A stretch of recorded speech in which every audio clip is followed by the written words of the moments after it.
Hi, June. It's lovely to see you here. Thanks for joining me today. We're going to be having a chat about a couple of things about your experience with cancer and how you've managed to regain your activity and fitness from that point. So, I wonder if we could just start off with you telling us a little bit about your diagnosis procedure. What happened? 2010, I had a routine mammogram and I got recalled. And they had found a 3 millimeter tumour. I don't know how anybody saw it, but they did. And I went in and they took the lump out, and I had a course of radiotherapy after that. And then in 2018, I had another routine mammogram, and it's another tumour, about 4 millimeters on the same breast, on the right breast. And they looked at it and they said, right, you can't have any more radiotherapy. It has to be chemo. So we discussed it, and I said to the surgeon, can you take the fat off my tummy? And he went, no, you haven't got enough. So that was quite good. That was, so he moved I have to look at my notes here for this, my latimus dorsi muscle to make for my reconstruction. So that was quite painful after, because I wasn't able to move very well.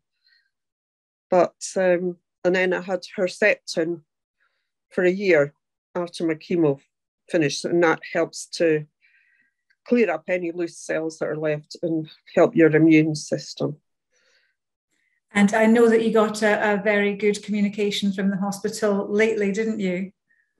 Yes. I had another mammogram, and on the other side, obviously, and it was clear.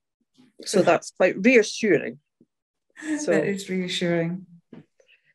One of the things that I know that you feel is very different from your experience to other people's experience is that for younger people, you think it's harder for these diagnoses and procedures to happen.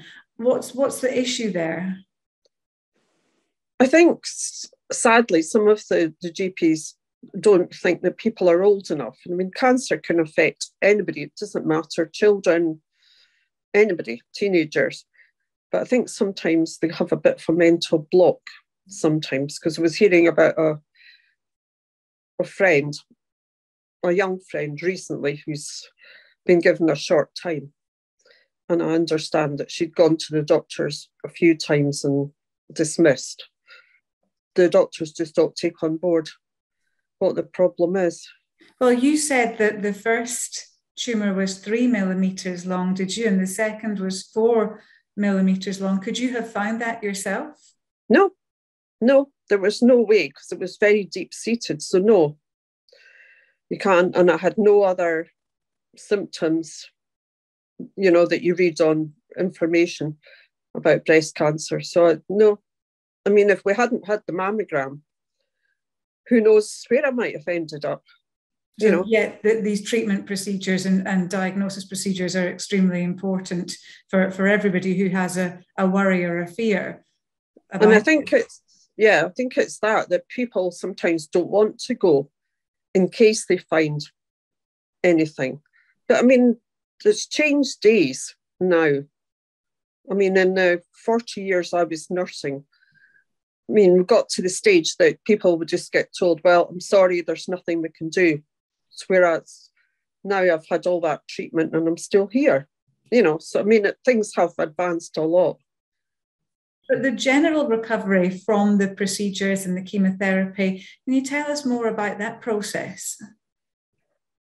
It was tiring. The most notable thing was fatigue, which I still suffer from a bit.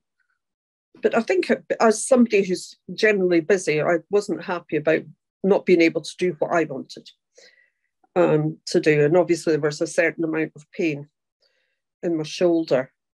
But with exercise, it's eased off, and I have full rotation. But I mean, I came to see you because the hospital gave me a leaflet telling me what exercises to do.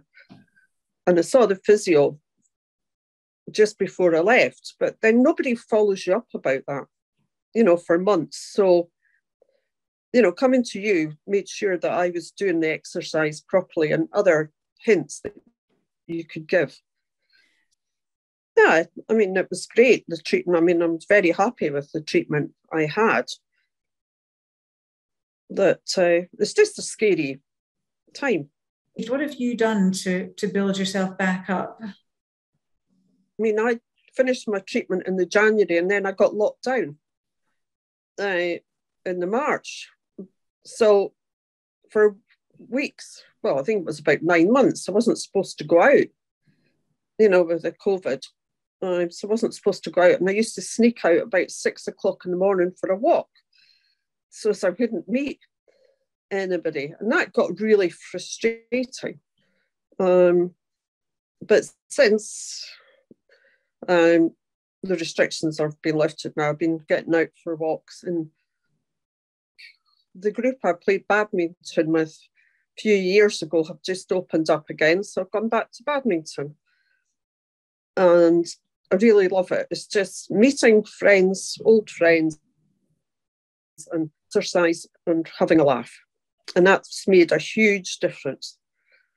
Can you take us through what your week would look like at the moment? I try and go out most days for at least half an hour, 3/4 of an hour. Badminton Monday night. I've got your class on Wednesday morning.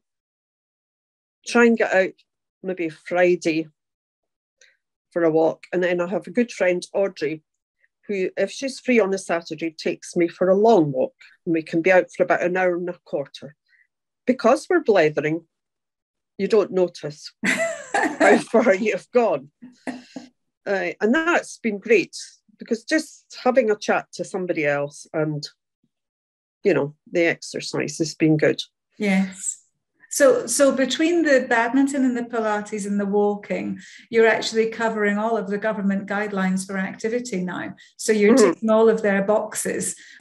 Thank you so much for joining me today. That was really interesting, hearing about the journey of your cancer and treatment and recovery. Can I put in a tuppence worth here? After I lost my hair, I tried proprietary shampoos and none would help. I had really itchy scalp. And there is a girl in the town called Amelia who has Smelly's soap. She's only 14. And she has helped me tremendously by making me different scalp soaps. And she's still doing it now. So I think she deserves mention because she played a big part in my recovery. So. Excellent. Brilliant. Well plugged, June. Perfect. Right. Thank you.